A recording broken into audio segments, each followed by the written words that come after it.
Lo so che la città sta là e da quella parte sta andando perché il piano regolatore così ha stabilito.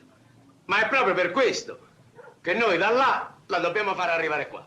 E ti pare una cosa facile? E cambiamo il piano regolatore. Che cosa? E poi cambiamo il piano regolatore. Non c'è bisogno. La città vai là e questa è zona agricola.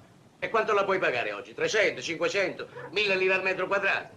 Ma domani questa terra, questo stesso metro quadrato, ne può valere 60, 70.000 e pure di più. Tutto dipende da noi.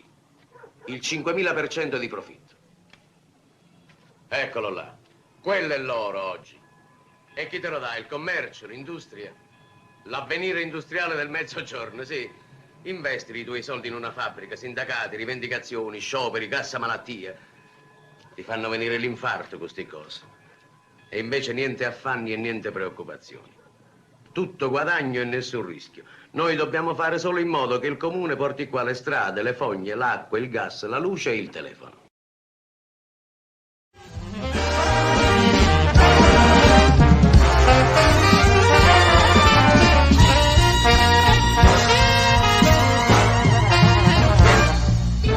Del giorno la votazione degli assessori e non possiamo procedere fino a quando non verrà chiarita la posizione morale e personale di certi uomini che con la loro presenza in quest'aula disonorano tutta l'assemblea. Io sono un uomo semplice. Sono un uomo semplice, non so usare le parole come le usa De Vita, che è riuscito a mettere il disaccordo nel nostro stesso gruppo. Io bado ai fatti, costruisco palazzi. E De Vita li ha visti e dice che non ha niente contro perché siano costruiti dove e come vuole la legge. Ma è qua che si fa la legge.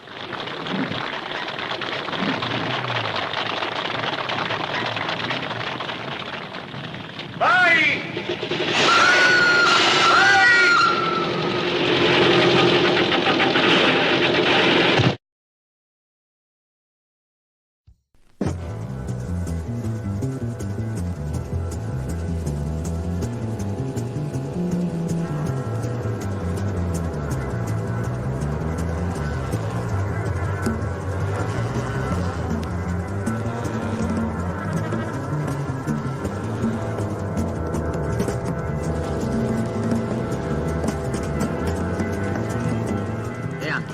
Politica, se vogliamo. Vende metano e compra partiti. Lei dà i soldi anche ai fascisti. Come la mettiamo col suo passato di capo partigiano? Sì, è vero. Ma io mi servo di loro come mi servirei di un taxi. Salgo, faccio la corsa, guardo il tassametro, scendo e pago.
Senta, quante sono le macchine che prelevano e riaccompagnano a casa i dirigenti? Saranno una ventina.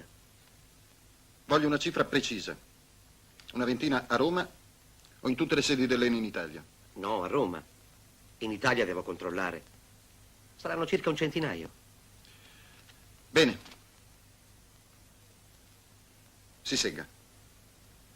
Da domani il servizio è abolito. Come abolito? Abolito, abolito. Da domani i dirigenti verranno in ufficio con le loro macchine. C'è stato qualche abuso? No, nessun abuso. Ma è che torno adesso dagli Stati Uniti e ho visto che gli americani fanno così. Quando ho raccontato che i nostri dirigenti vengono prelevati e riaccompagnati a casa dalle macchine dell'azienda, si sono messi a ridere. Hanno ragione. La macchina di servizio puzza di ministero. Sì? Ingegnere, le ricordo quell'appuntamento. Sì. Eleni non è un ministero. Ma molti dirigenti non hanno la patente. La prenderanno. Parecchi hanno più di 50 anni.